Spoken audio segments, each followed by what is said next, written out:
Ladies and gentlemen, welcome to part 12 of Yakuza Kiwami. And in this episode, we're going to be going to Club Shine. Now, unlike with Yakuza 0, there is no Cabaret Club Czar. Again, I love doing that project, but here, you have two cabaret girls, and unfortunately, in order for you to even get to Club Shine, you have to talk to this guy, the MEB informant. And also, you have to open up getting into Club Shine to begin with for a Majima everywhere. So, your first trip to Club Shine is mandatory to run into Rina. Rina is one of two girls you can date, and they have a sub-story. However, there is one particular girl you gotta run into, and that's literally Goro in the Majima Everywhere side quest. So, you have to first visit and get your first date with Rina out of the way, answer the email, and then deal with Majima. But we're gonna deal with him probably in part 13. But whatever the case, you start off with a answer, and here's the thing. Depending on how you answer, the love bar right up there will raise. If you get Rina or Yumi to an S rank. Oh, and by the way, it doesn't matter what kind of champagne you buy. It's going to... Actually, yeah, it does. Because the more expensive the champagne, the better. Even if you buy champagne, you're still going to get some sort of affection. But the more answers you choose for Reina, it'll either lower or raise their love for you. And that's how this works. Yeah. Now, I don't remember all of the answers because it's been a while since I played Yakuza Kiwami, so I may get the wrong answer. Again, this isn't like with Cabaret Club Czar, where I actually had already played it twice. Once on Steam and once on PS4. No, I only have this solely for the Xbox One. And hopefully I can finish this before Xbox One servers get closed. Well, the game, I bought the game, so I don't have to worry about that crap. 3 I'm gonna have to buy. So yeah. And then my controller decides to do this shit. Oh wait, never mind, I got it back to normal. But whatever the case, ladies and gentlemen, Rina, she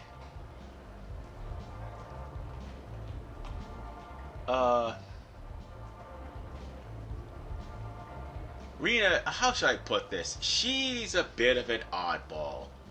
She likes men. No, she likes women. Basically, she likes women. And by the way, I made a mistake. The answer you should have chose is, are you new here? God, I'm an idiot. But it's been a while since I played. But yeah, she likes women, basically. And she loves seeing women change into clothes. And the main reason why she did that, because she lived in an all-girl... No, she's been in an all-girl school all her life. So she's come to literally love girls. But she does end up finding a soft spot for Kiryu. Which, in her sub-story... Well, goofy things do happen in the sub-stories involving the girls. But I'll get to that once we get the love meter up to a high meter. And that was a stupid move on my part. We will get it up high, don't get it wrong.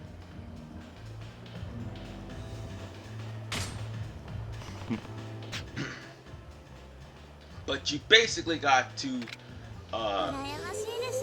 placate to the things that Rina or Yumi love? And there's only 2 girls to date. Oh, right.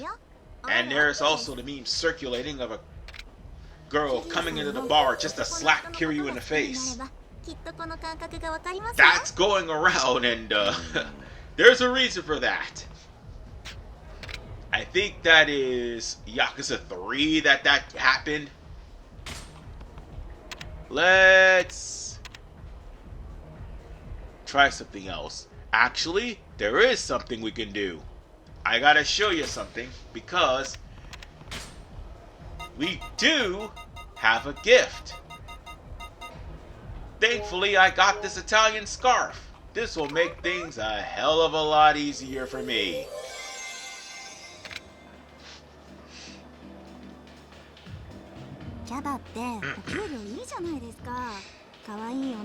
Yes.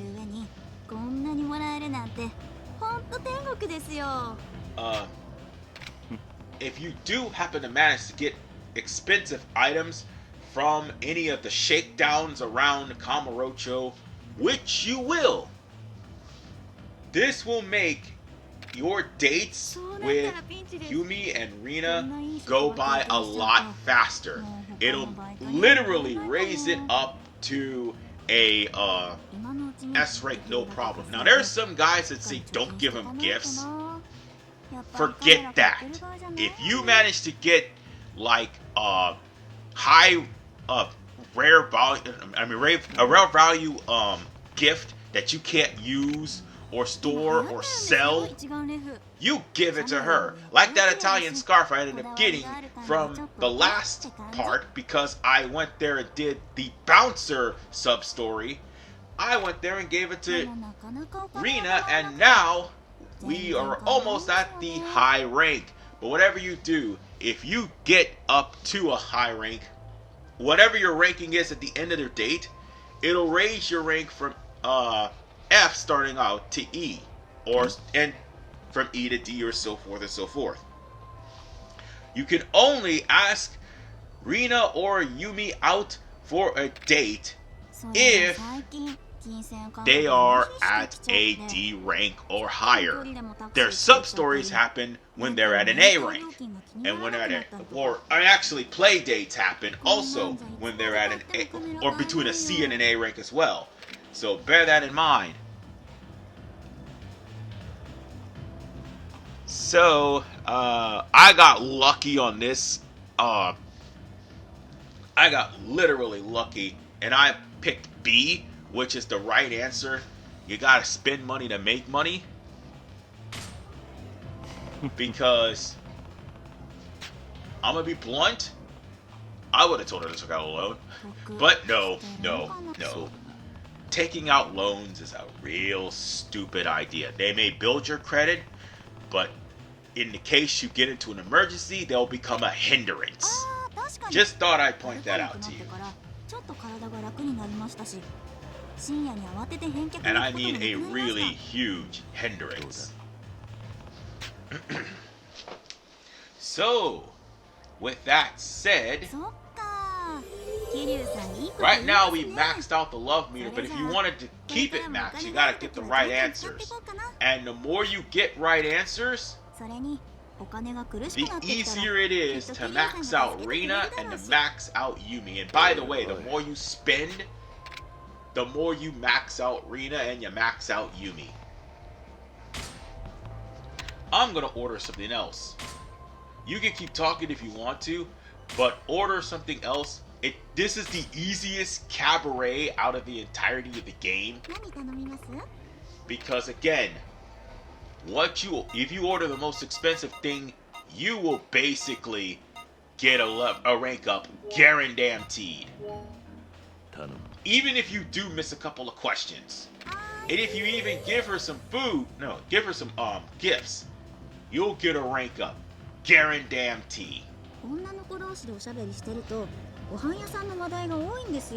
Or if, for instance, you manage to give her a Switch watch, that's game right there. You're probably going up 2 levels. Ooh. But I know what you're thinking. Those are rare items. Don't give them to her. Again, shakedowns.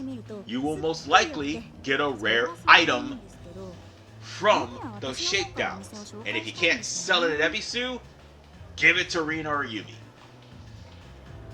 That's my best advice to you.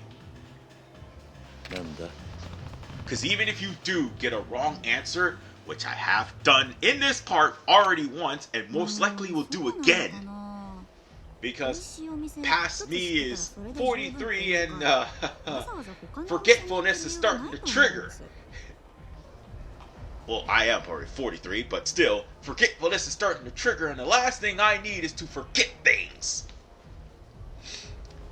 And forgetting how to get the right answers for the Cabaret Club is a pain in the ass.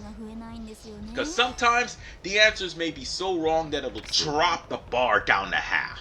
You don't need that to happen. So long as it goes to that point right there where the bar is completely full, it is considered a good date. So again, if you have any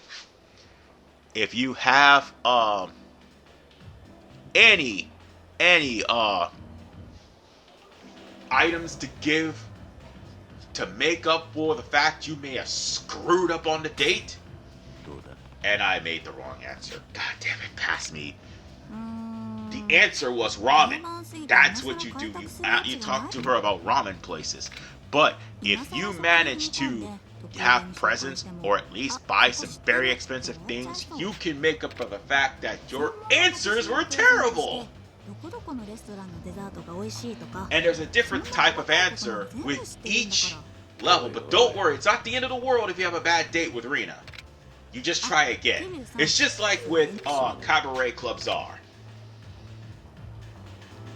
But this is actually a good date since it went past the line. If it was below the line, the date would be bad. But don't worry, again, Cabaret Club Czar basically set the standard. You're not going to break up with Rina or Yumi, but it'll take you a little longer to get them up if you manage to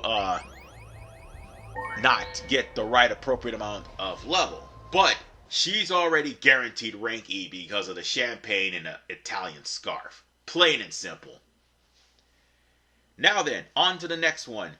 We're going to go to our next sub-story, and before we do, we have to pick up this Taihei Boulevard key.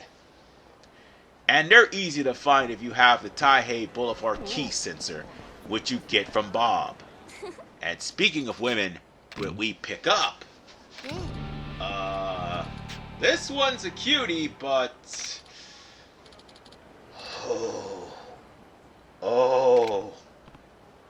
anybody who's played this game knows all too well about this one. This is Ruby.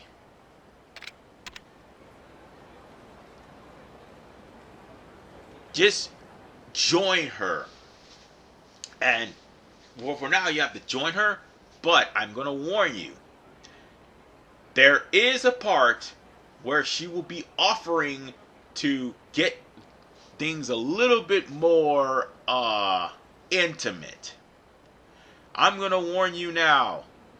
Any of her answers after this, reject her. Trust me, this will benefit you later on in the sub-story. Because here is the thing. Something bad will happen to Kiryu, and it will not be pleasant. And I basically stopped the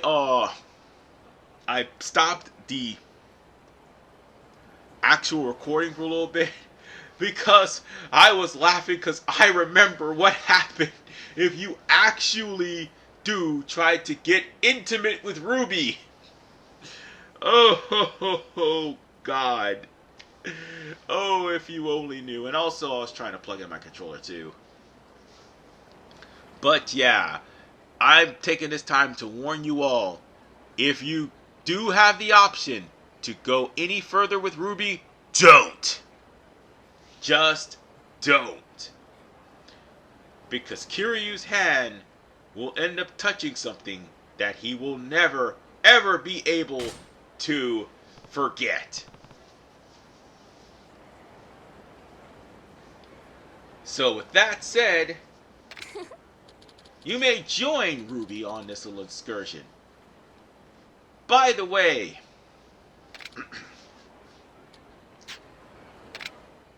you're probably wondering, what do I mean by Ruby will have me to touch something I will never ever forget?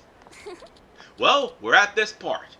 So, there's 3 times she's going to ask you to take things to the next level. And, just constantly reject. Because if you say lead the way, or any answer that's positive,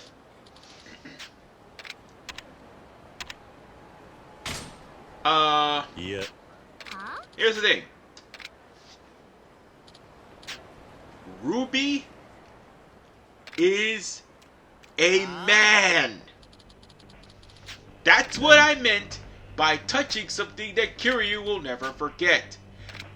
Whatever answer you gave her, whether it was the first or the second one, Ruby will, the screen will fade to black anyway, Ruby will have you to touch his balls while kissing you, and that will give you damage literally before the fight with this Yakuza. And you'll realize something weird about this Yakuza. This Yakuza is ridiculously easy, and that's not even the case. The Yakuza is actually his older sister. Yeah. So now you're dealing with Masao Goda, who goes by the name of Ruby.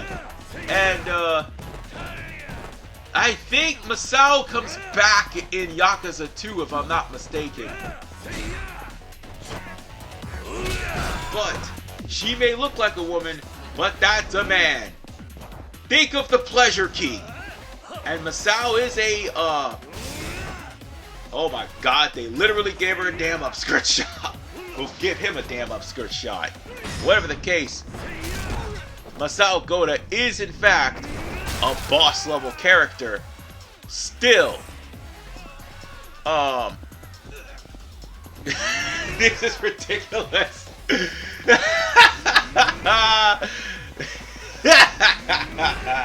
This should be the ending thumbnail. This is hilarious.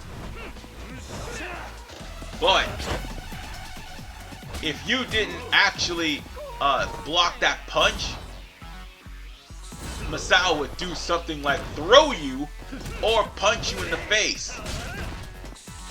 But I will say, this was actually something that caught me left field the first time I did it. And it was fucking hilarious. Kiryu literally lost health. But either way, you still get the black belt. Which, by the way, is actually pretty decent. So, Ruby is going to hit on weaker men. That's bullshit. Weird shit in Kamurocho indeed. And now, we're here at Smileburger and, oh, look at that. There was a warning about a cone in the last part. And sure enough, there is the cone. And there's Majima.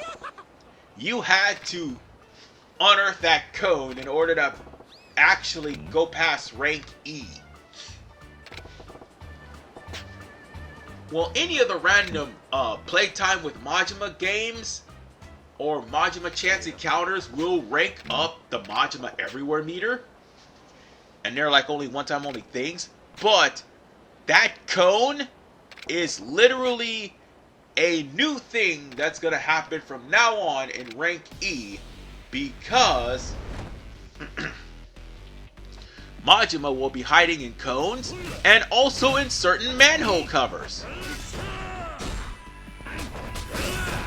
So yeah, bear that in mind when you're facing off against Majima. Also, Majima is in his thug form. So that means you're gonna have to switch over to Brawler in order for you to finish him off. And no, this will not kill Majima at all. Not at all. You see, Majima's no ordinary Yakuza. And he is going to be a tough son of a... Oh, wait, hold on. I think we can do something about this. Let's go on ahead and get that Stamina X. And... one of those Tarners. I do have a Tarner, don't I? Yes, I do. I better switch up my stance now. Thank you. We're gonna finish him off with an actual climax finish, or Kiwami, if you will. And that will take care of Majima everywhere. And now we're at rank E. 2 more ranks before we can move on to the next chapter. Because you won't be able to see Majima again until chapter 8. After you get Majima everywhere at rank E. I mean, at rank C, sorry. So yeah, bear that in mind. So try to get every fight with Majima out of your system that you can. Now let's go and talk to this guy who happened to be still on the side of the road, drunk. Now he's going to be asking for scotch. The reason why I went to Soa Street was to get scotch. And now that we got the scotch, all we have to do is just give him the scotch. Moreover, the next time you see this drunkard, all you have to do is just buy a Tarner and give him a Tarner and he'll be good to go. You don't really need to give him any of your very rare energy drinks. You just need a Tarner. Oh, and by the way, you could throw energy drinks in a box. And we still have a box to store stuff. So that is a good thing at least. There is no limit to how much... I'm not sure if there's a limit to how much you can store. I don't remember. I was going to say there is no limit, but then I realized I haven't actually bought that much. Oh, wait, hold on. Majima everywhere. And he's right here with his slugger form. So now, we get to face off against Majima in his slugger form. And now, since he's at rank E, look at his health. The higher the rank, the more powerful Majima becomes. Although it is hard for you to dodge with slugger. And by the way, there is going to come a point where you learn the Tiger Drop. And when you do, I promise you, that move is going to save your life in many battles.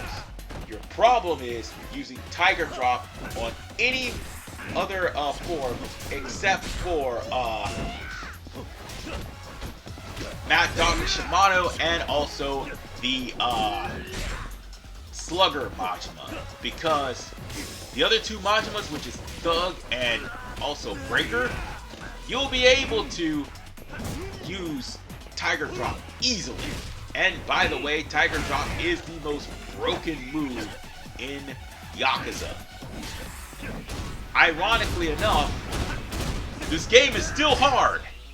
The main story can still be hard because of the fact that enemies can start packing heat, and if you don't have enough oh,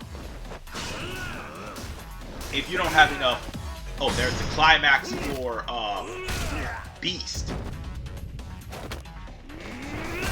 God damn, stepped a mud hole in him. But as I was saying, if you did not have the climax or any sort of I was going to say any sort of skills that will protect you from bullets or anything else, you're pretty much screwed. I mean, you will get a bulletproof vest eventually, but not right now. But even though Majima everywhere did fill up to F, it's going to start filling up slower now the higher the rank.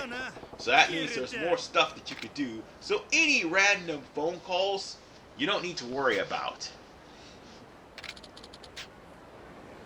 So now, Majima everywhere only just started getting a little bit higher. And we still have the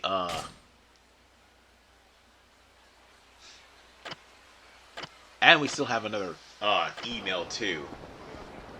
And that email will lead us straight to the bowling alley.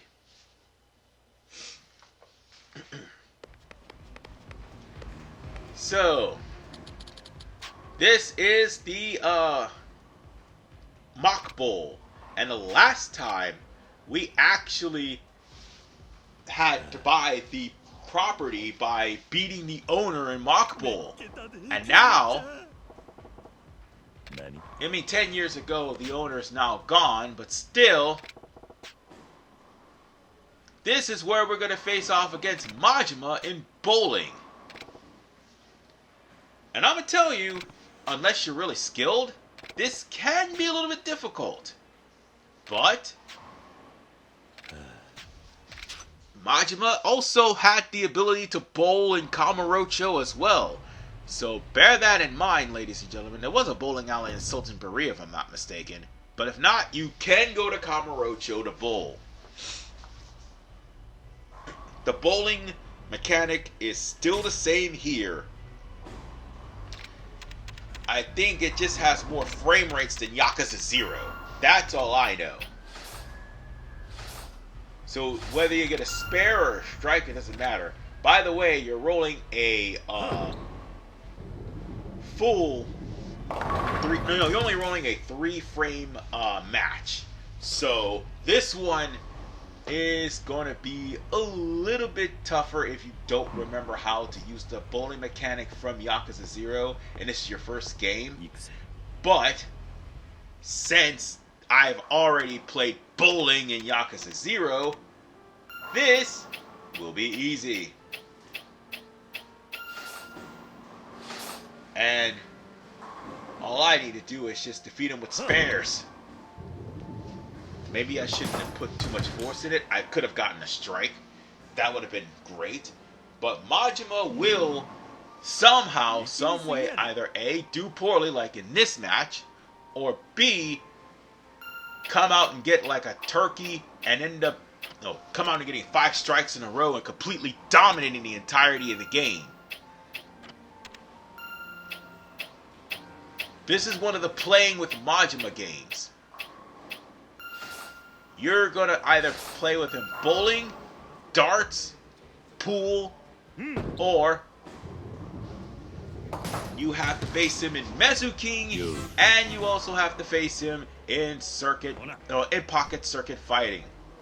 Much as I want to avoid pocket circuit fighting like the plague, unfortunately, that's the case.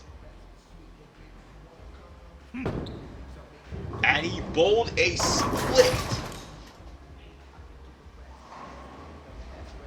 And he bowled a split. Wow. He is a good bowler. Don't get it twisted. If he would have picked up a spare, he probably would have beat me. No, he most likely would have beaten me if he picked up the spare, but he didn't.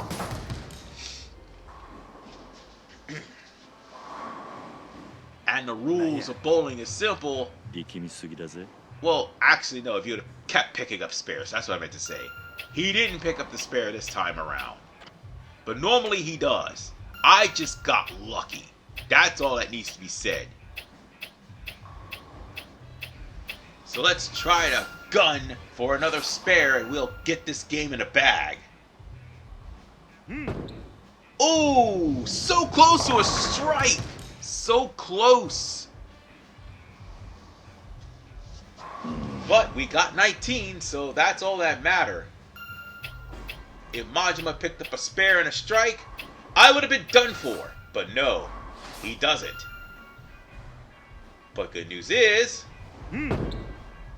at least I remember how to bowl. Instead of forgetting all those answers in the cabaret club earlier. God damn, son. Alright. Let's hope he misses. And he does! He whiffed! He whiffed! He whiffed! Again, if he would have actually picked up a spare and a strike, I would have lost. And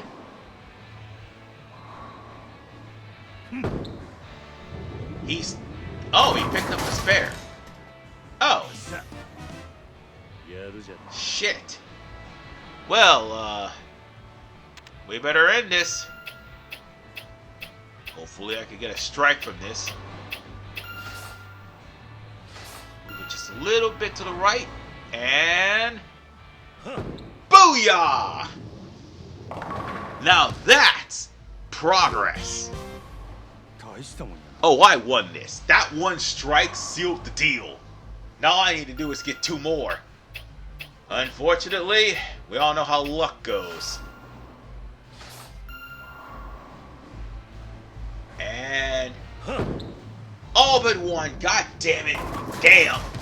If I would have had enough power, I would have gotten all of them and would have pretty much got a turkey on his ass. By the way, getting a turkey in bowling, that's also a part of the completion list.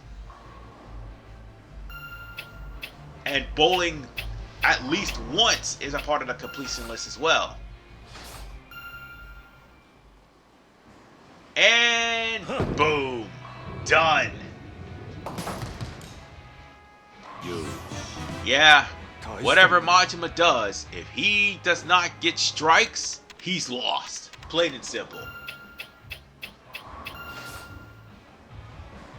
And he got a split. Damn. If he don't break the split, that's it. He's done. Alright. Does he break the split? And he does. He's got a spare. Now all he needs to do is just get a strike and he probably will catch up to me. Let's see what he gets. And he gets another split. Damn. Yep, I won. I won. Hands down by 10. No, actually by 16. God damn, son. I gotta say, that's the best I've done against Majima in bowling.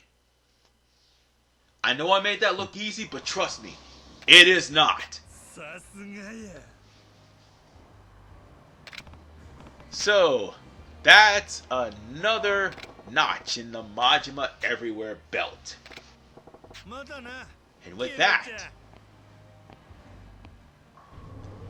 Majima Everywhere's rank is almost at rank D, and I learned Essence of Death Hand Throw. And with that said, ladies and gentlemen, I'll see you all in part 13 as we continue Kiryu's Hood Chronicles. This is Iron Man 95. Peace out, and take care.